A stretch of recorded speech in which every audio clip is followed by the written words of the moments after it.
बहुत समय पहले, आज से लगभग 4000 वर्ष पहले, उदयपुर के पास आहड़ नदी के किनारे एक समृद्ध बस्ती बसी हुई थी। जैसे ही सूरज की किरणें नदी के पानी पर झिलमिलाती थी, उस बस्ती की धूप में सुखाई गई ईंटों और पत्थरों से बने घरों का दृश्य अद्भुत होता था। आहड़ के लोग मेहनती और कुशल कारीगर थे। उनकी कलाइयों पर हर रोज मिट्टी, तांबा और पत्थर का जादू चलता था। वे मिट्टी के बर्तन बनाते, तांबे के औजार गढ़ते और पत्थरों के घरों को अपनी कला से सजाते थे। यहाँ की खुशहाली में अनगिनत कहानियां बसी थीं, लेकिन उनमें से एक कहानी थी जो हर किसी के दिल में बसी हुई थी, जीवन का सम्मान। आहड़ के लोग जीवन को बहुत मान देते थे। जब कोई अपने प्रियजन को खो देता तो उसे गहनों और आभूषणों के साथ दफनाते थे। ये इस बात का प्रतीक था कि वे मृत्यु के बाद भी जीवन में विश्वास करते थे। ये एक ऐसा विश्वास था जो उनके जीवन में हर दिन के अनुभवों में झलकता था, आशा और श्रद्धा के साथ।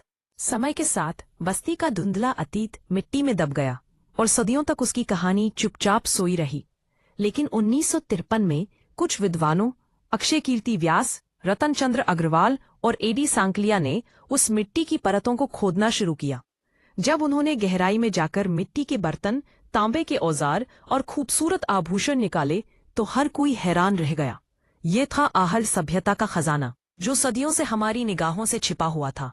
वे लाल और काली मिट्टी के बर्तन, सुंदर आकृतियों से सजे हुए, इस बात का प्रमाण थे कि यहाँ लाल काले बर्तन वाली संस्कृति फली फूली थी।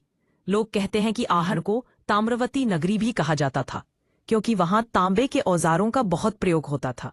यहाँ तांबा गलाने की भट्टियां मिली और यहाँ छपाई के ठप्पे मिले, जो उन्नत व्यवसाय को दर्शाते हैं। आहड़ की धूल से निकली यह कहानी हमें बताती है कि हमारे पूर्वज कितने उन्नत और कलात्मक थे।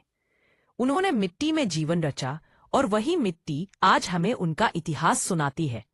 उस मिट्टी में बसी कहानियां हमें यह सिखाती है कि हमारे अतीत से हम क्या सीख सकते हैं।